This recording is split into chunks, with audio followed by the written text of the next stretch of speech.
Para po sa mga magulang na yung mga anak po medyo maati sa gulay, hindi ka makain ng gulay, ito po. Bahala ka sa buhay Ito mo. po yung tip para po sa inyo.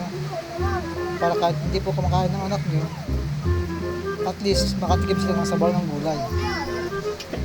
Ito po yung ulam for the day dahil bunga bagyo. Laswa. Kung sa ano pa, tawag sa Ilocano, dininding.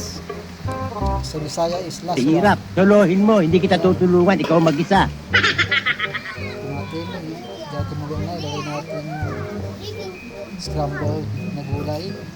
Halo-halo. Mayroon pa kulang cameraman. One hand.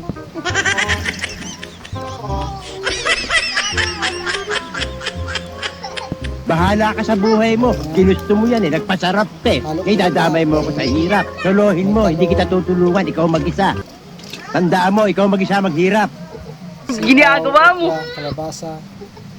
Tsaka lagay mo ng dahon. Sana yan. all. Kuha tayo ng dahon din sa taniman ko. May sila yung taniman ko pero may dahon na yun. Pwede na rin ng galing. Yan. Kuha na. Sama natin pa sanga para mabitamina. Sama lahat. Bahala ka sa buhay mo.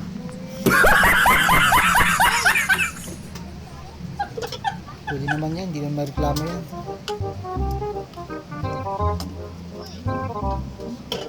Lakpan muna, pakuluin.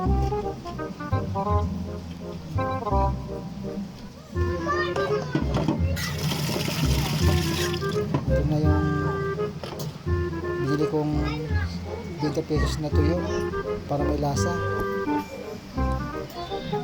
Ilagay natin.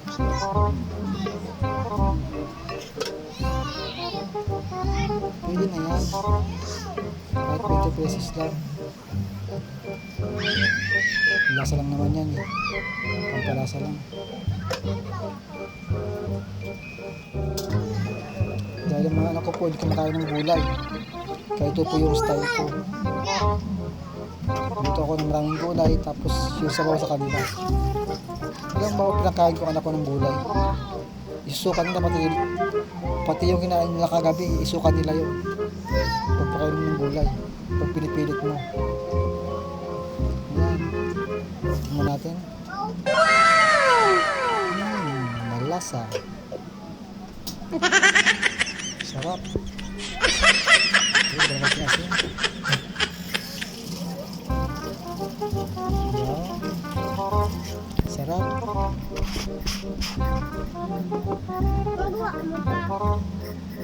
Alam namin yan.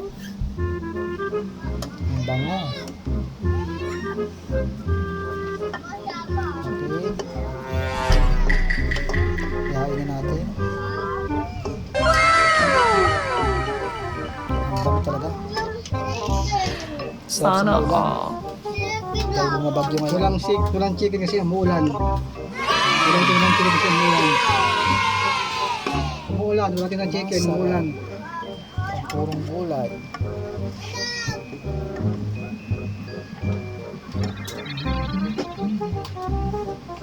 Ano ulam? Naamoy ko yung sarap ng gulay.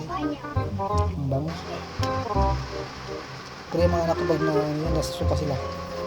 Naamoy nila. Ito yun sa mga anak ko. Damihan ko na sa raw.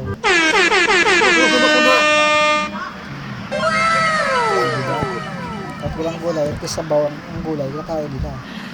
Sana all. Hindi nakain na kayo.